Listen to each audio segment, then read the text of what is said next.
Ada berita baru lagi nih teman-teman, berita yang mengguncang negeri jiran yaitu Malaysia. Mahathir, sang ex-Perdana Menteri Malaysia, melaporkan Perdana Menteri Anwar Ibrahim ke polisi terkait perjanjian dagang dengan Amerika Serikat. Ia menuduh Anwar Ibrahim melanggar konstitusi karena menandatangani tanpa persetujuan penuh lembaga negara serta menyerahkan kedaulatan dan mengancam hak istimewa Bumi Putra. Pemerintah membantah klaim tersebut dan menantang Mahathir menunjukkan bukti pasal spesifik.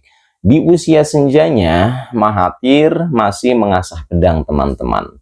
Bukan mengasah pedang begitu, bukan ya. Laporannya terhadap Anwar bukan sekadar gugatan hukum, tapi pertarungan tentang jiwa Malaysia. Wah, ini kayaknya nih memanas nih, lama-lama makin panas nih teman-teman.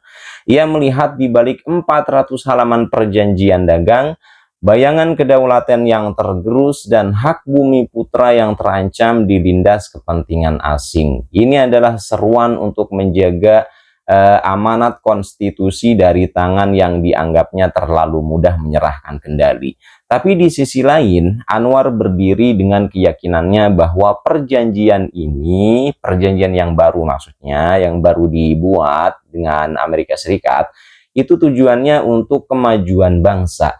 Nah, dua visi untuk satu negara, teman-teman. Benturannya meninggalkan luka dan tanda tanya dalam di hati rakyat. Di tangan siapakah masa depan Malaysia yang sebenarnya?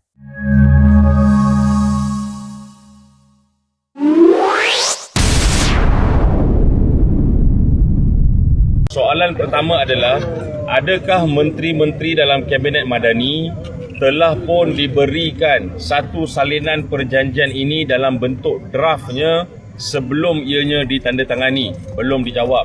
Kedua, sama ada pegawai-pegawai dalam kementerian masing-masing yang terlibat dalam perjanjian ini telah pun diberikan kertas kabinet tersebut sebelum perjanjian ini ditandatangani. Soalan yang ketiga, ada atau tidak sebarang input dan feedback diberikan supaya tidak ditandatangani perjanjian ini sebelum ianya ditandatangani pada 26 Oktober 2025 oleh menteri-menteri kabinet. Keempat dan yang paling penting, ada atau tidak Jabatan Peguam Negara yang Arif Peguam Negara bersama dengan staf-staf Peguam Negara memberikan sebarang input, pindaan, cadangan kepada agreement ini sebelum ianya ditandatangani. Sehingga sekarang belum terjawab. Perjanjian itu sebenarnya tidak sah kerana dia bukan satu orang saja yang mewakili Federation. Federation Malaysia ni memerlukan empat bahagian, iaitu yang di-Pertuan Agong dan Dewan Rakyat dan Majlis Raja-Raja. Tapi yang ini dia tak buat. Jadi dia buat satu kesalahan. Lagipun perjanjian ini bila disemak terdapat 400 muka surat. Dalam 400 muka surat itu yang tak dikemukakan kepada orang ramai, terdapat banyak klausa-klausa yang menyebut bahawa kuasa negara kita sudah diserah kepada Amerika Syarikat. Iaitu apa juga yang kita nak lakukan mesti rujuk kepada Amerika Syarikat. Dan mereka yang akan menentukan sama ada boleh ataupun tak boleh perkara itu dilakukan. Ratifikasi ke belum? Apa itu proses ratifikasi? Proses di mana Malaysia akan hantar dokumen kepada Amerika, Amerika dah hantar dokumen ke Malaysia. Itu kita tak tahu sebab perkara ini tak tahu, siapa pun tak tahu langsung. Ketiga dan yang paling penting, setakat hari ini 139 laporan polis seluruh Malaysia. Ada di Sabah, ada di Sarawak, ada di Semenanjung, ada juga yang telah dibuat di IPD KL, ada juga dibuat hari ini di IPD Putrajaya, a few reports. Total silence daripada Ketua Polis Negara. Ketua Polis Negara tak langsung isu sebarang statement. Ini bukannya berkaitan dengan ragot beg. Ini bukan berkaitan dengan dompet hilang ditandas hilang IC. Ini report negara hilang. So hari ini Tun Dr. Mahathir ambil keputusan. Kalau rakyat biasa pun tak layan, tengoklah sama ada nak layan ataupun tidak. Report daripada seorang negarawan yang telah menjadi Perdana Menteri bukan sekali tapi 2 kali. Ini ada beberapa komentar dari para netizen nih teman-teman ya. Ya Allah, lindungilah Datuk Seri Anwar Ibrahim daripada fitnahnya manusia jagat, amin. Negara hilang, aku tengok oke je tak hilang pun. Batalkan perjanjian dengan US. Agung dan raja-raja mana? Terbaik Tun, masih berjuang untuk negara. Semoga Tun senantiasa berada dalam keadaan sehat dan kuat serta dipanjangkan umur, amin. Pulau Batu Putih pun dah hilang. Tak mau buat report ke?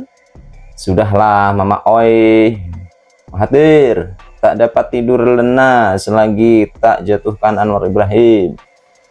Kenapa pula mau saman PMX? Sedang ini PMX yang terbaik dalam pentadbiran.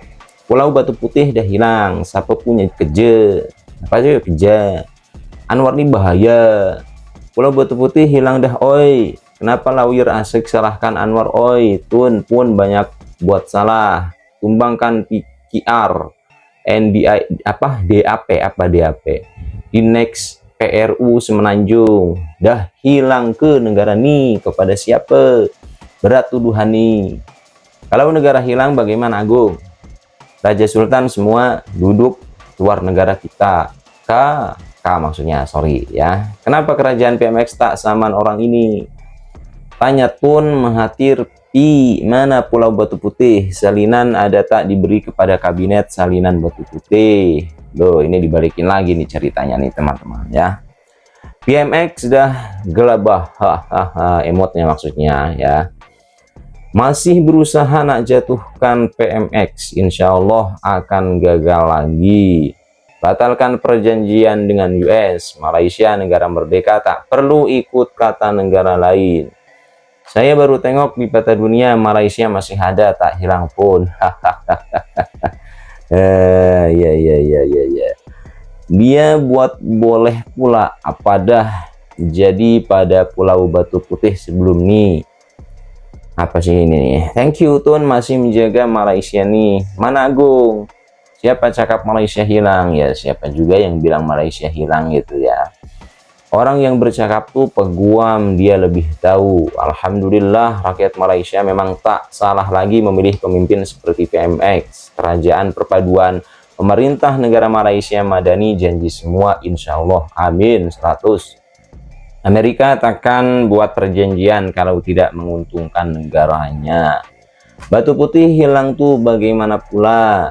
Ini cash 40 billion sudah hilang yang dilaporkan oleh Yahoo Finance, negara belum pun hilang lagi.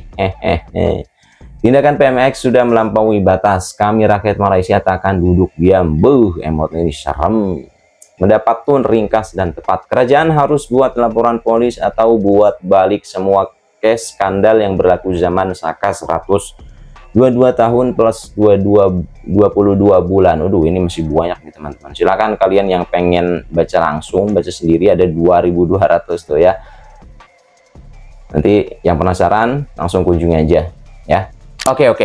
Jadi begini teman-teman, perbedaan pendapat dalam urusan negara adalah sebuah keniscayaan, bahkan penanda masyarakat yang sehat. Hal ini muncul karena kompleksitas masalah negara di mana setiap kebijakan menyentuh banyak aspek dan kepentingan yang berbeda.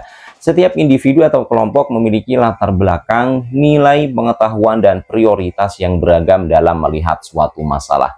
Konflik gagasan ini sebenarnya adalah mesin penggerak demokrasi, asalkan dikelola dengan baik.